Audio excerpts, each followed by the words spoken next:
I'm Kurumzari, Adon Mayang Tabri PK channel, Pothaminasi KHANGMINASI. Channel Sina, Nasisu, an over topic Amaga Iroinana, Taram Oxari, Amadi, Mukason Ikono Kurumzari. Nasipudun Luxury topic Asina, Narang, Mapok Thagi Matung ina, Isada Leiganba, Khudam Singh, Khudol Tamjakraba, Matungda. Nasisina, Rashigi Matung ina, Isada Leiganba, Khudam Singh, Kari no Habadu, Miam the Khudol Tamjage. Lunana, Miam Kambi Gadava Amana, Isada Leba, Khudam Singh asi, Mapung oina, Karam Khudam Singh no Haragadi, Sa Natraga Sambru, Natragana Sakra Leba, Haiba Singh Sina, Ayam oina Khudamsi, Isada Leba Khudamsi, Kangani. Adobo, Maru oina Ikoina Kambi Gadavasi, Sa Natraga Sambru, Natragana Sakra Lebasi, Khudam Singh asi, Ladiba Mui Dugi oina, Maduda Mahi Pibani Magi. Lady Khudam the Gioina, Habiti, Jaga Dugi Matungina, Madugi Mahi among Loin Lake in Habini. Aduga, Kariguma Matamda, Hakchangda Mapam Amada Khudam Ama Nauna, Lerakpu Yai, Masijo, Adumak Duga, Lady Matamduda, Adudagi Hona, Magi Mahidu Pangadova, Boybahatare, Aduga, Leram Khudam Singh, Adusumang Kiba, Adumak Yagani, Aduga, Khudam Dugi Mahi Piba Lore, High by Kuna, Kangari Bani Habsi, KHANGMINASI. Maramaduna. Aikoina ayam masa natraga sambru thungbasi haibasi isorna piba miyogi magun takpa khudam amani hani kon lobu yai mapung oina khangbi gadaba mana mamangna soina thamjakhibaduni sa natraga sambru natraga sakra leibasi nupadana jetlomda leibagi fol leigani aduga nupidana oiromda leibagi oirom side leibagi sida khudam si koina phangani habasi ahanbida KHANGMINASI abani maramaduna hojik miyamda Wafam Masi Karigi Namak Tamjari Habadi, Miamna, Hena Kangba Mapung Fan of Gidam Hana Mangjona, Wafam the Tamjabani. How's it Miam the Kudul Tamjarage, Rashigi, Oina, Labor Khudam Singh, Kari Lay Habado, Miam the Kudul Tamjage, being Taminasi. Subscribe to you, please. Bada Mess Kudul Tamjage Mess Rasida Laiba, Mio Singi Oina, Sangsata Leiganba Khudam Singh asi. Khong natraga khutki Hakchangda Khudam ama leigani masu ngangrana na tawgani kok sawgali masamna heli marep watli natragana mijau misang oigali mama mapagi dan kya phangande adubu ngai sen marup mapangna yokpi thakpi khara tawgali habidi ngai sen marup mapangdagi mateng phangani habani apat apom atang khara thungangani Ani Subada Brace Rashigi Leiganba Mapung oina Leiganba Khudam Singh Tamjage Pinungda Chinbanda Mitta Orabasu Sambru Leigali Mina Yeknagali Aduga Migi Mateng Su Fangani Mari Marakra Haigani Mi Budi Koide Aduga Tabuk Tobu Kibikta Kara Haigangani Mi Budi Mithanagande Miko Thago Kra Haigande adubu kanthi khara chawgali ahum subada Mithun Rasid Leiganba Khudam Singh mamit laugali kusudi ngaugali marep tonganai makok pikalli aduga makhadang tumgali phinungdusa natragana sambru leigali matu mawagi mahak thakta mangai marup afaba phangjai Mahi Sabadi Ningthau Kanba Lalon Itik Toba Paknai Mari Subada Karkat Rasida Leiganba Khudam Singh Khudol Tamjage Mi Kya Saugande Miyai ni Miyai Oina Tawgani Aduga Laibakti Tongali Mitpanda Khudam Leigali Hinungdasa Natraga Sambru Leigali Mina Luna Ningba Wabu Laina Khangali Hai Singali Mama Mapagi Mahi Sagande Naha Oringe Digi Wagani Ana Ekra Nangali Poloida Pavad Pangani Lantum Zangani Quiraga Mingunda Pitokande Lai Ningba Ngamato Kanba Pai Manga Subada Singhara Sigi Lokusage Singhara Sigioina Misau Misang Oidrabadi Marep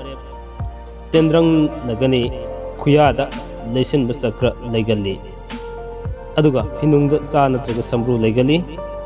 Losing Singi Wari Haigani Sagai Marupna Sangani Luna na Pizza Bithak Pai Pangan kali mathak thongbana marup oigali lai ninglabadi langi mapu oi yot thangna yengthi sokalli. Taruk subada kanya kanya rasigi lokhasage kanya rasigi oina mayanglen sangali miyai ni miyai oina tawgani khongpidi marai longi aduga kok maida sa natraga samru leigali. Mina sali laiwatinwa lairik laisu haigali masadi yamgande mai isingna yengthigani yelhongaidagi hona wai poloida phai haibidi angan matamda wagani losilakku matamda afaba lambi leigani habini. Tare subada tularasigi lokasage tularasigi oina mayanglen kutak tawgali kudol haina satkali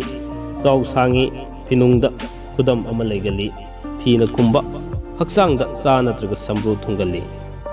Laisak laikoi thungali masa thoina yamgande angam athona maming khangali mama mapagi lan fangali. Yumgi mapu oi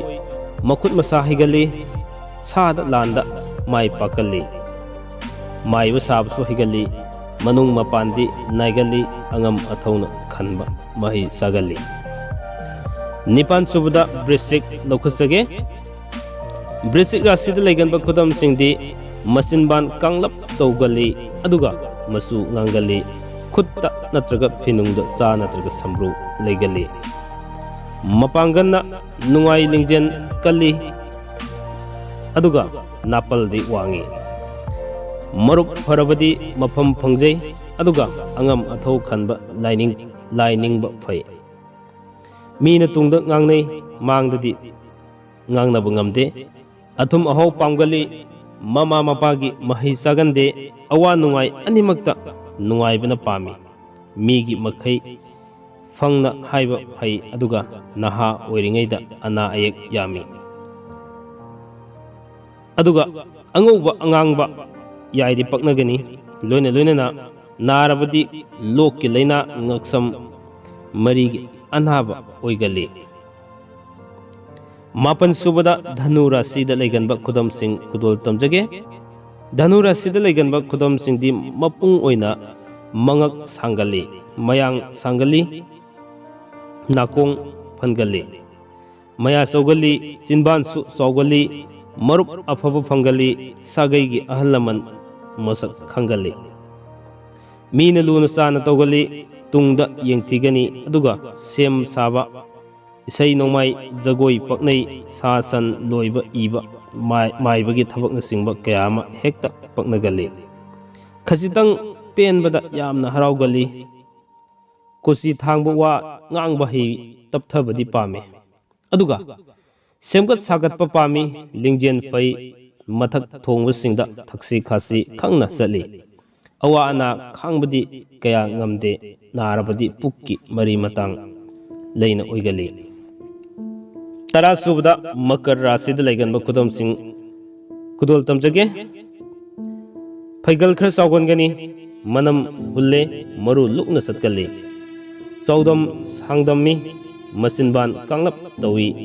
phinungda sa natraga samru leigali mapa natraga mamagi mahi sagande loinana haibidi mama amadi mapagi mahi sagande habini pokpadagi khudam asoba ama pigali masin ngaida warabasu poloida fai haibidi ayamna Makar Rashida leibisingse horokpada yamna wagani poloida afaba leigani habini thabak thoram tawba kayada yangani mina sali manasu mibu thawjal hai haijarabadi angam mathogi mateng phangjagali siraba kanda laina pangal oi Taramatui subada Kumbha Rashi lokhasage Kumbha Rashi gi oina marep wangi masinban sakangnei aduga khongda lutungda sa natraga samru leigali naton tungali mana sauktak togali atuppa mafamda khudam adu leigali lan fangali lingjeldi haudringai da fai haurubadi sini nani khangdabu makai pangan kalli mina sali sinsuna haigali sagai nadi nukside laidi ningi narabadi nungsit amasung pukki anaba leigali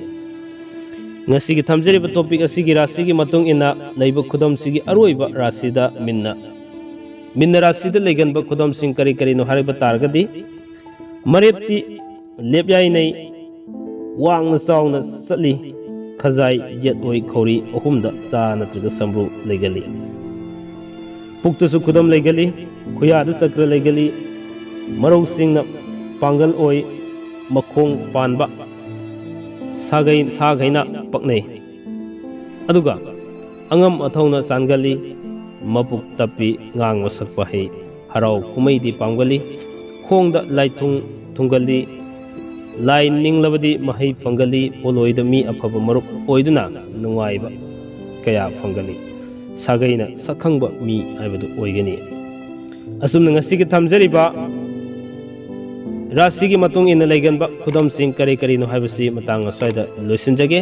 hayeng amuk anoba topic ama miyamda khudol tamjage ngasigi damakta de loiba phawba tabi ba madi miyeng tabi bage damak punamakpo amukason thagasabga loinana amukason khurumjari kanglai pakna yai fare